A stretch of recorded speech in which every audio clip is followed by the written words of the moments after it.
Hey YouTube, Reese Manga to review FairyTail chapter 297. So this chapter begins basically straight off from the last one with the defeat of Sting and Rogue.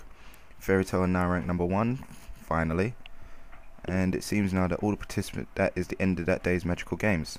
So it seems that all the participants will therefore now get a day off before the final day, which will be an all-out battle royale to determine the overall winner.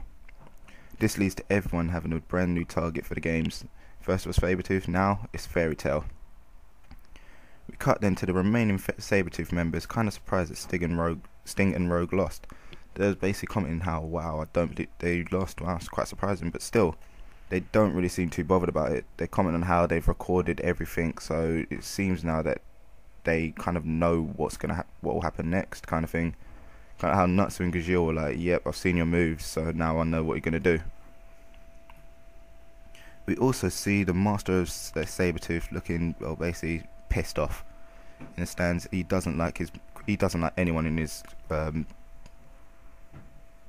he doesn't like anyone in his guild losing at all. You saw what he did to the Celestial Mage Girl after she lost her battle. He banished her, burnt off her little emblem. So what will happen to Sting and Rogue? I don't know if they'll get banished or not. And then we finally see where Gajil ended up after his little minecart trip. We find that he ended up underneath the stadium in what seems to be a graveyard for dragons. So does that mean that on that 777 day, when all the dragons disappeared there, they were actually slaughtered instead? This is what happened. Well, we'll never know. We get a few scenes of a girl who's also involved in the Eclipse project. She seems to be like a new higher up within the project. She seems to be like the old friend of the captain. What relevance she'll play, don't know yet, soon see. We then cut to Charlie having another vision of basically everything being destroyed, which kind of means that this is a definite premonition of the future. We then see everyone like having a little bit of a celebration. They're finally going to have a day off, so they get to do a bit of relaxation. You see a little scene of Gajil looking kind of ominous, like where the heck is he, what is going on? And Jalal finally catching up to the person in the shroud, the shrouded person. Yeah, the flow then switches to what seems to be a look into the future. We find Levy writing a letter commenting that how on the 7th of July they all lost to destiny. This kind of I think this is basically what the captain guy is waiting for, the 7th of July to launch his Eclipse project, which kind of does solidify what that means about the dragon graveyard underneath. Maybe they're trying to use that to wipe something out. What though, I'm not too sure yet.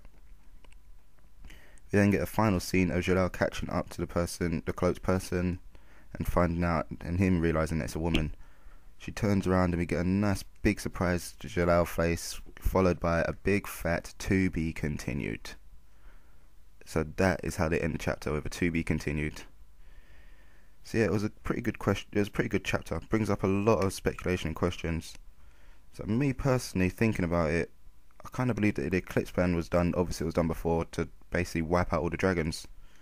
So basically, the rest of the dragons that are here now, like, you know, just stragglers, they sort of just about survived. That's why they're in hiding, because they know that, well, if their presence is known again, the same thing could happen. But what he's trying to wipe out this time, you know, there's only one big threat that I can really think of that they would want to use it on, and that's obviously Zereth. So whether this will happen or not, whether this plan will actually go into flow, I do not know. So guys, that has been FairyTail chapter 297. If you enjoyed the review, click like, leave some comments below, let us know what your views are on the Eclipse plan, whether it was used to wipe out the dragons or not. And don't forget to subscribe to the channel so you can basically never miss a thing, and check out everything else we got going. Alright guys, I'll see you on the next one.